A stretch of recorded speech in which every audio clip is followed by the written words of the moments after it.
Maayong hapon Sugbo, Kabisayan, Georgia sa nagdagan nga filing sa Certificate of Candidacy. Duha ka dagkong partido sa lalawigan sa Sugbo nag-abot sa COMELEC sa ilang pag-file sa Certificate of Candidacy. Taliwa sa ilang pagduso sa COC, nagpaabot sab ang Partidong Liberal sa gawas nga gipanguluhan ni incumbent Governor Junjun Davide. Ang aksyon gisundan ni Jinky Rusit. Sulob ang blue nga mga t-shirts unang miabot sa botan sa COMELEC Provincial Office ang Partidong One Cebu nga gipanguluhan sa ilang standard bearer nga si Winston Garcia. Si Garcia gipaluyuhan siyang kompletong lineup gikan sa mga kongresista ug provincial board members. Hangtod karon wa pay kandidato nga mudagan pagka-kongresista sa unang distrito sa One Cebu. Apan sa second district mo ang kanhi mayor sa Bolhoon nga si Teresita Daday Celis, sa third district mo ang re-electionist nga si Gwen Garcia, sa fourth district mao si Benhur Salimbangon. Human mag-alyansa ang NUP ug One Cebu. Bakante pa sab ang 5th District. Si Paulos Cañete maoy sa 6th District ug si Pablo John Garcia sa bag-ong gitukod nga 7th District. Matud ni Winston, garbo niya nga suportahan sila ni kanhi Gobernador Lito Osmeña. Pinaagi niya akong mga programa nga masugdan nato sa suod sa tulo ka tuig natong termino. Maghinaot ko nga mabalik ta sa numero 1. Mabalik ang gagbo sa mga sugbanon kanato. Taliwa silang pagduso sa COC, nagpaabot sab ang Partidong Liberal sa gawas nga gipanguluhan ni incumbent Governor Junjun Davide. Human ang pipila ka gutlo, migawas na si Winston Garcia kinsa miduol sa gobernador ug ni Vice Governor Agnes Magpale.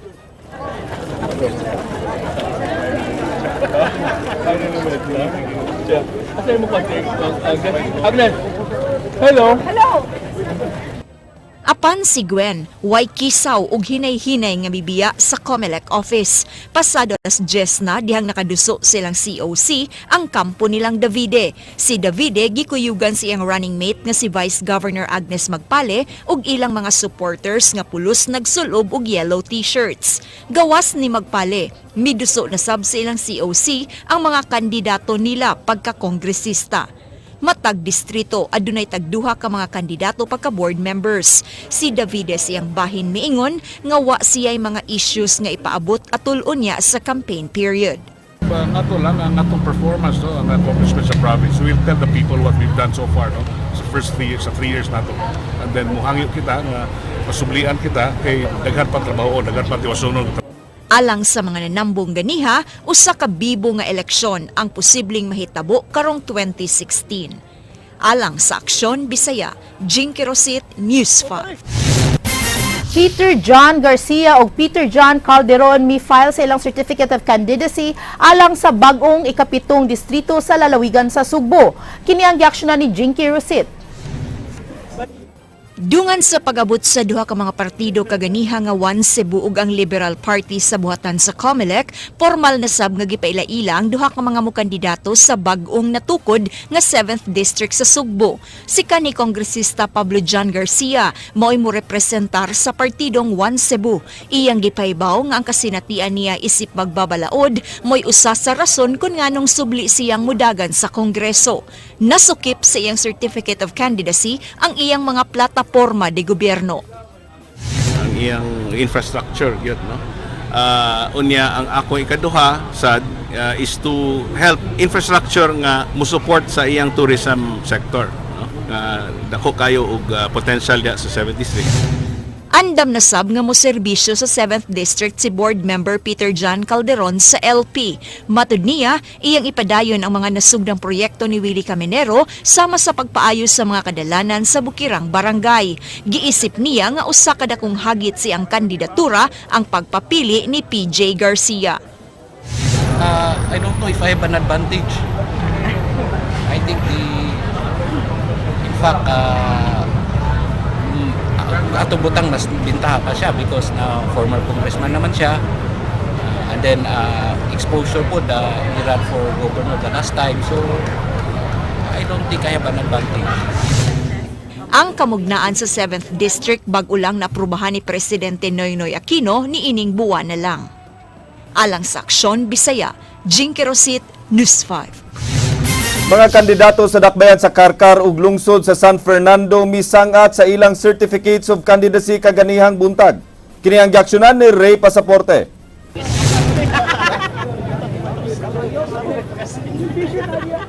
Ang pundok ni board member Yayoy Alcosiba sa Liberal Party may file sa ilang certificate of candidacy.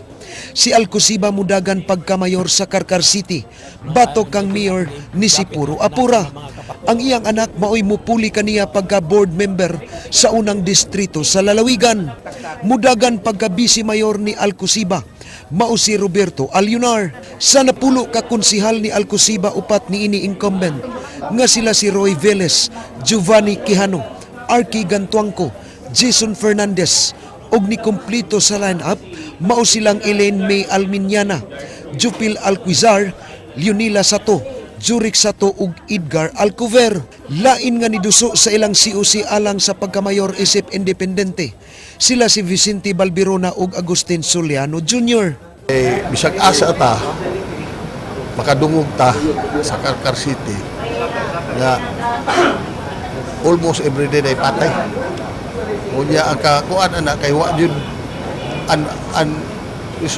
wa jud ma sulbar. Nagtuo si Alcosiba nga usa sa nakatampo sa pagsaka sa krimen sa Karkar. Mao ang naghitak sa gidili nga drugas. So dako kay na problema asa naman lang ang atong mga batan-on. Unsa na may future sa Karkar kung atong mga batan-on depende sa illegal drugs. Si Alcosiba kanhi konsihal sa dakbayan sa Sugbo. Sulod sa tulo ka termino og nakaserbisyo usab siya. Usa ka termino sa pagka-board member sa unang distrito sa probinsya sa Sugbo. Samtang wa musaler ang hangyo ni Kongresista Samsam Gulyas kang Gobernador Junjun Davide nga dili paisyuhan og kuna ang muatbang sa ilang mayor. Sa Minglanilla, Naga, Karkar ug Sibunga, gikumpirmar ni Alcosiba niadto pang Lunes siya giisyuhan og kuna sa gobernador. Yes. Kuan na nito, kuan na sa kumilik. Gisyuhan ko kuna sa LP di Davide ato pang Lunes. Sa lungsod sa San Fernando, formal ni halad og misa una pa niadto sa buhatan sa Comelec og niduso sa COC. Si Vice Mayor Miguel Antonio Canoy, anak ni Mayor Abby Canoy. Si Fral Sabalones, mao'y running mate sa Batanong Canoy. Ang walo ka konsihal mao sila si Cecilia Umbay, Eutakio Baricuatro, Alexander Alikaway, Alfonso Donaire IV, Rini Boy Dacalos, Edwin Quijano, Tomas Sandoy ug Teodomiro Luzano. Matud ni Miguel, ang nasugdang programa sa iyang amahan iyang ipadayon. Diretso mga ato maigsoon na sa bukid kay mao gini murag ato butang layo sa kuan baka mugaway bitaw kay sa bukid. So karon daghan pa kay barangay nga kailangan na may pasimento ang daan. Kung pila lang sa gamay lang hinoon nga mapay kuryente o kabila ni tubig. Mi-file usab sa COC ang kaatbang sa grupo ni Canoy. Sila kang biniriluya, magpapili pagkamayor uban siyang vice mayor nga si Ireliso Inad. Samtang sa Talisay City, mi-file usab sa ilang COC si Mayor Johnny De Los Reyes nga magpasupli sa ikaduhang termino sa pagkamayor sa dakbayan sa Talisay. Running mate ni GVR, mao si konsihal Dennis Basiliote, uban ang napulo ka konsihal ni ini. Lakip sa nisangat og COC sa pagkakonsihal sa Talisay mao si Ana Katrina Waminalwatin, isip independente. Alang sa Aksyon Bisaya, Ray Pasaporte, News 5. Wala pa'y bisan usa ka mga partido ang miduol kang Senator Panfilo Lacson aron malakip sa lineup karong umaabot nga piniliay.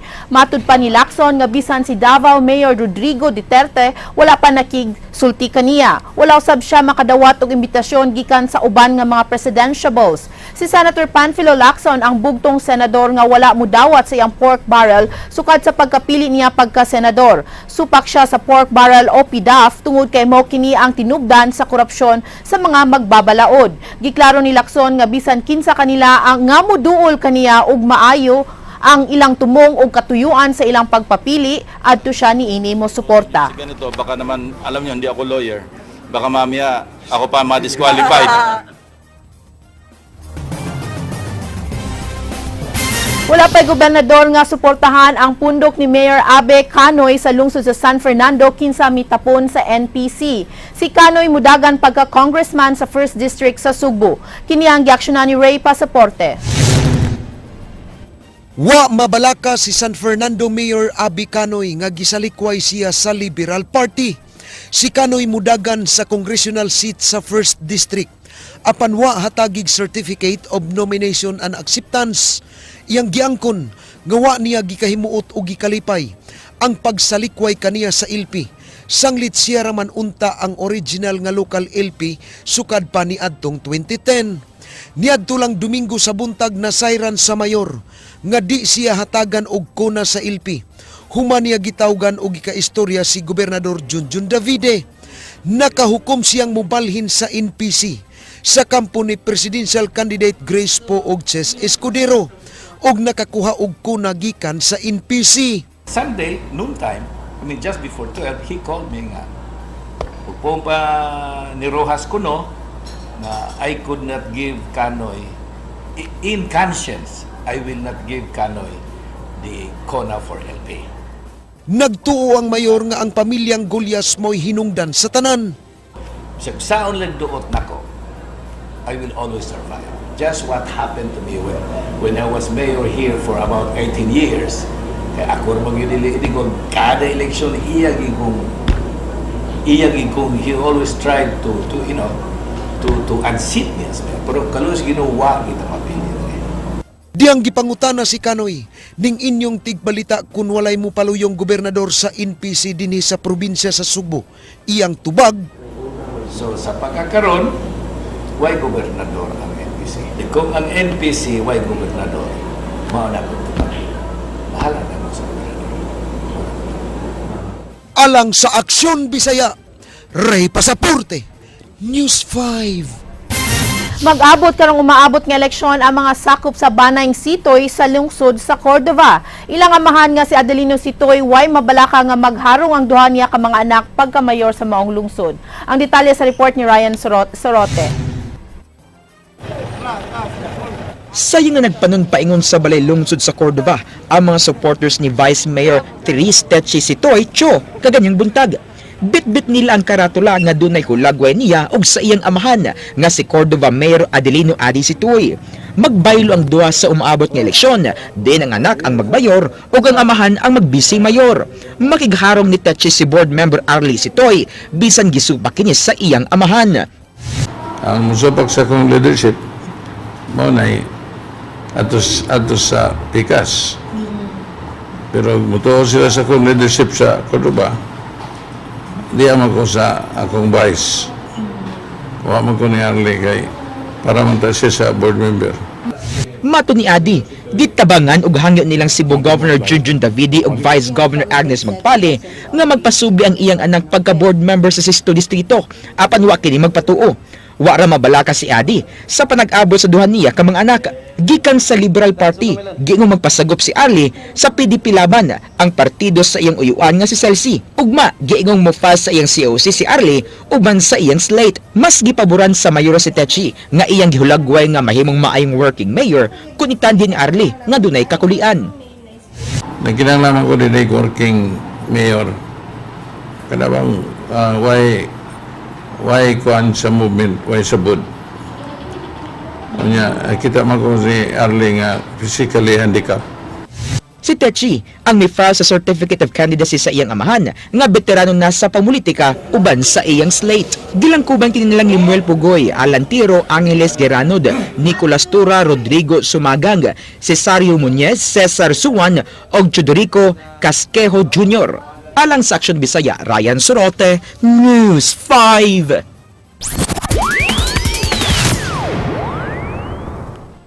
Sa mga balita sa gawas sa nasud.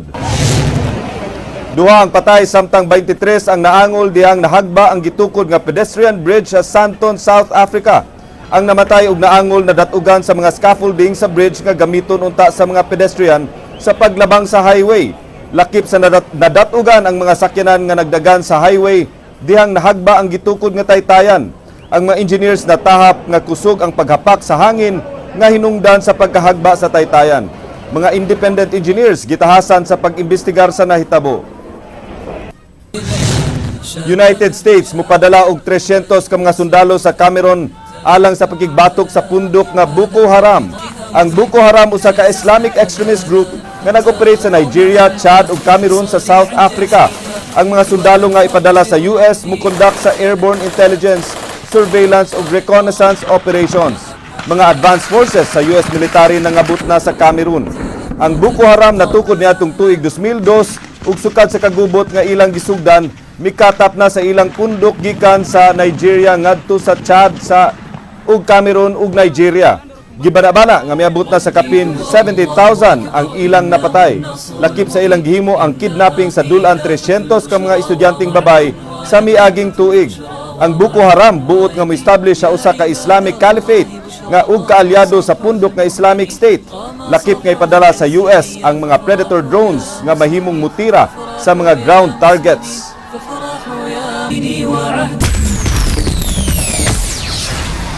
Kampo ni Tomas Osmeña sa BOPK, formal nang miduso sa ilang Certificate of Candidacy sa buhatan sa Comelec, Cebu City. Gisundan ang aksyon ni Leslie Caminada Vistil. Sawa pa miduso silang Certificate of Candidacy, gipahigayon una og santos nga misa ang Bando Osmeña Pundo Kauswagan sa St. Therese of the Child Jesus sa Maylahog.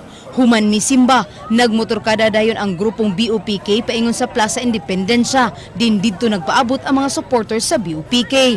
Human makighimamat sa mga supporters, nagbaktas dayon ang mga kandidato nga sakop sa BOPK paingon sa buhatan sa Comelec. Ang standard bearer sa partido nga si Tomas Osmeña nalipay sa gipakita nga suporta sa mga tawo ngadto kanila. Any comment? I'm very happy with the enthusiasm of the supporters, you know. They volunteered. I didn't even ask for it, no. So there's no hakot, nothing. They insisted on showing up. So I'm very happy with a very warm reception. You were getting even along the road now.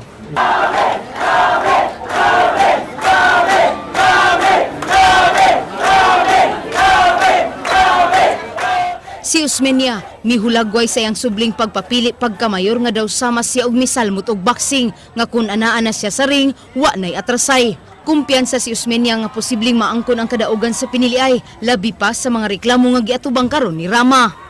Kaya every election I'm going to die. No, kung umilaw ka mo sa bigas, lupig si Lazarus. So we expect that to happen again. Pero karon, ang akong gisulti kaninyo, I'm not going to die. What's going to happen instead is that Rama is going to end up in jail. So why are you going to vote for someone who's going to end up in jail? Mawawta sa mga tao eh. Alang sa Aksyon Bisaya, Leslie Caminada Vistil, News 5. 5 ka mga tao na dakpan sa buy-bus operation sa CIDG 7 sa Dakbayan sa Lapu-Lapu. Kini ang giaksyonan ni Edwin Cañete. Dulan sa 100,000 ka pesos ang drogas nga nasakmit sa mga sakop sa Criminal Intelligence and Detection Group 7 dito sa Barangay Poblacion, Lapu-Lapu City sa gipegayon nga bypass operation.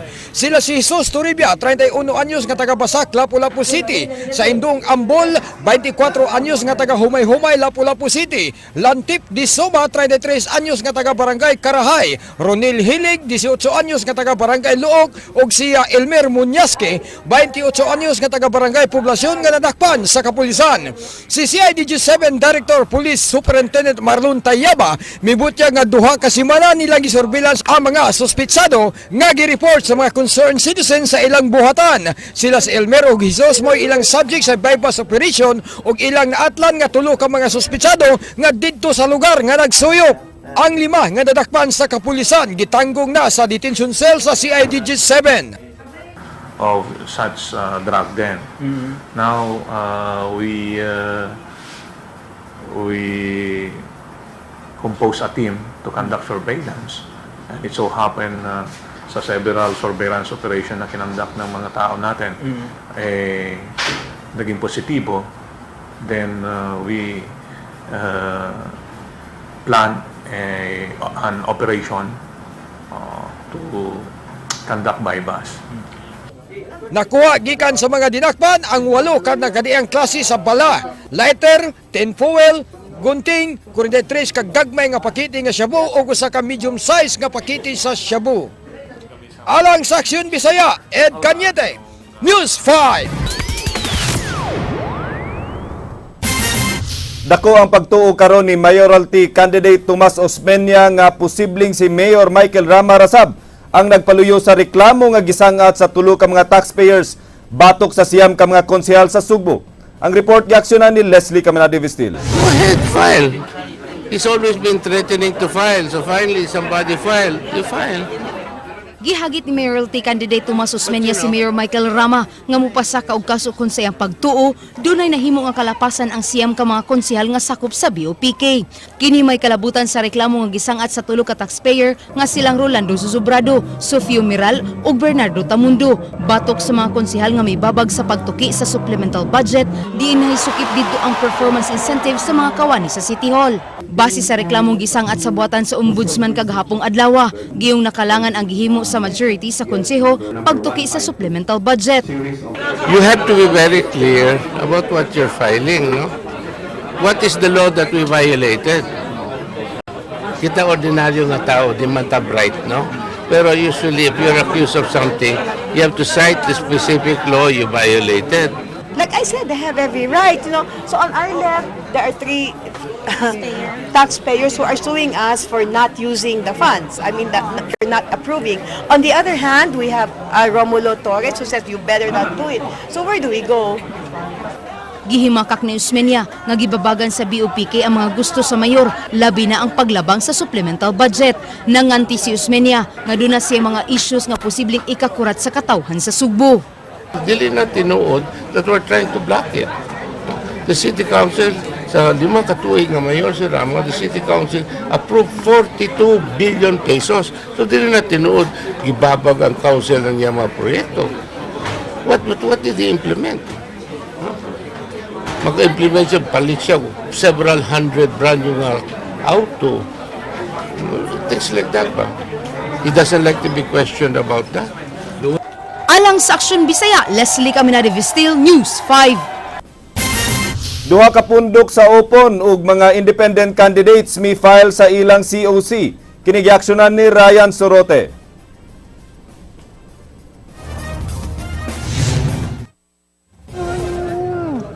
Duha ka pundok ni file silang Certificate of Candidacy sa Dakbayan sa Lapu-Lapu kaganiha.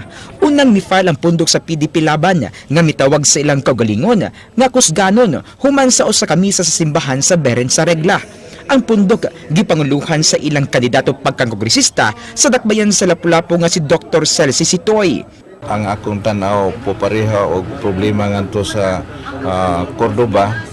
So atong gilantaw nga atong usahon pagpangitag solusyon ang problema sa tibok isla sa Mactan. Ya ako pod na ako trabaho sa PESA, ako nag-develop sa PESA, dako kay tag-role diha. So kung na-develop na ko ang PESA, there's no reason nga di na ko ma-develop ang Lapu-Lapu kung ako na mayor. Ilang kandidato pagkamayor mao si Rolando Patalinghog, samtang ang mudagan pagka-vice mayor mao si Popo Amores. Ang managan pagkakonsehal mao silang Tantan Sabalyones, Rufo Bering, Isko Hilig, Titing Tumulak, Ferdy Dungog, Fe Embong, Sario Silawan, Tino Aying, Dave Godornes, Jerry Cosep, Herel Milama o JV De La Serna. You know, in every administration, they have priorities. Maybe their priorities would be infrastructure. Maybe their priorities would be themselves, you know, for the family and for the people. But in our particular case, we plan to solve what is necessary for Lapu-Lapu City. Laing pundok ang may file sa ilang Certificate of Candidacy. Ang pundok sa una nga gipanguluhan ni Angel Rodriguez nga mudagan pagka-mayor uban sa kandidato nga si Ted Tohong nga mudagan pagka-vice mayor. Mudagan pagka-congressman sa ilang pundok mao si Concordio Austero. Uban sa ilang line-up pagkakonsehal mao silang Eduardo Tan, Felix Lapera, Noel Ilustrisimo, John Bert Gueguyoma, Alvin Amorin, John Codilla, Eloner Rivera, Eleno Destajo, Jonas Lagroma, Silverino Galo ug Nelson Gabayan. Nakafalo sab sa ilang Certificate of Candidacy isip mga independente silang Geoffrey Cabahog pagka-councilor, Victor Cabahog pagka-vice mayor, Prospero Embong Cabahog pagka-mayor ug Prospero Victorino Cabahog alang pagka-congressman.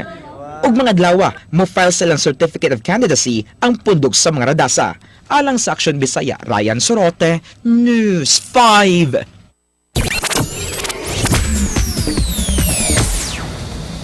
Mabulokong hapon mga igsuon, gipatayag sa TV5 Network ang dakong pagsalig sa Viva Entertainment hinungdan nga ining bag-o lang gipaila na si Big Boss Vic Del Rosario isip mo ay bag-ong mudumala sa entertainment sa TV5 Network. Samtang sa laing bahin frontman sa parokya ni Edgar nga si Chito Miranda mibalibad sa 2 milyones ka pesos nga offer kaniya sa usa ka presidential candidate. Kun ngano ania ang report.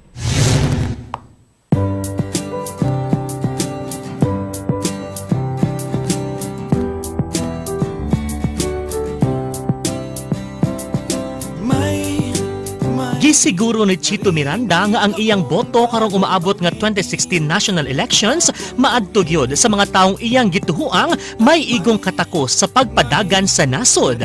Ang taong may baruganan, prinsipyo ug magkiangayon sa iyang boto. Mao kini ang igong rason kung nganong iyang gibalibaran ang usa ka offer gikan sa usa ka presidential candidate nga di niya maako nga butaran. Sa iyang Twitter account, gipaambit ni Chito sa iyang mga followers nga gitanyagan siya og 2 milyones ka pesos aron lamang sa pagpost ug pagpadayag sa iyang suporta sa usa ka presidential candidate. Ang frontman sa parokya ni Edgar wa magduha-duha sa pagbalibad ni ining maong offer sanglit kusganon man niyang gipadayag ang iyang pagsuporta ni Miriam Defensor Santiago ug Davao Mayor Rodrigo Duterte.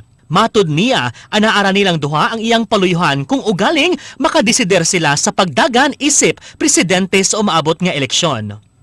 Tungod ni ini, nakaani og mga positibong komento ug mga pagdaig ang maong singer tungod kay iya manggipakita ang iyang pagkamatinud-anon sa iyang pagkatao.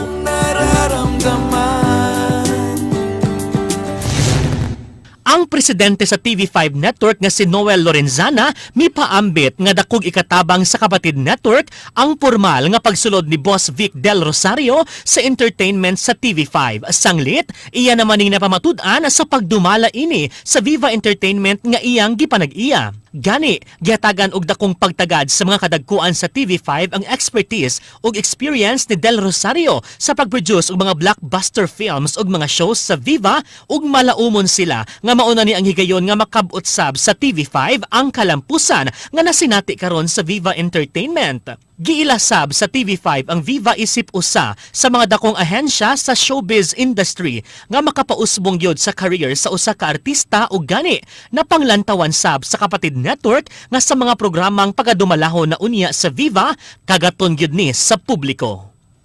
Ug mao kadto naglangkob sa atong Lights Camera Action Showbiz karong hapon hangtod ugma mga igsuon alang sa walay katapusang mga showbiz chismis ubani ko ninyo matag alas 7:30 hangtod alas 9 sa buntag Lunes hangtod Biyernes sa Rated JP sa Radio 511.9 News FM Cebu. Alang sa mga nag-unang happy news ug Lights Camera Action Showbiz kini si JP Lauquatsera ug ang atong word of the gay nagkanayon.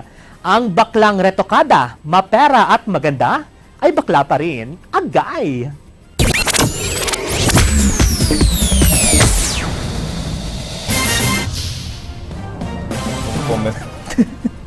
Ay bakla pa rin. Oh yes, that's true. But I have to comment lang. Seems like it's heating up with all the filing sa Akong mga... word of the day, filing. Filing, that's true. Kaya nung ginako nga gikan ka nag-file kay ang imong color murag hayag magkaisanan. Why? Because I don't have any political leanings for now, Glenn. It's Gwapo just nga my contrast. favorite color for now. Pero nagkaduol na gyud no ang mapupos na ang deadline no sa filing. Ugma. So ang atong mga kandidato mupatimaaw na gyud. Yes. No, nya makapili tag sakto.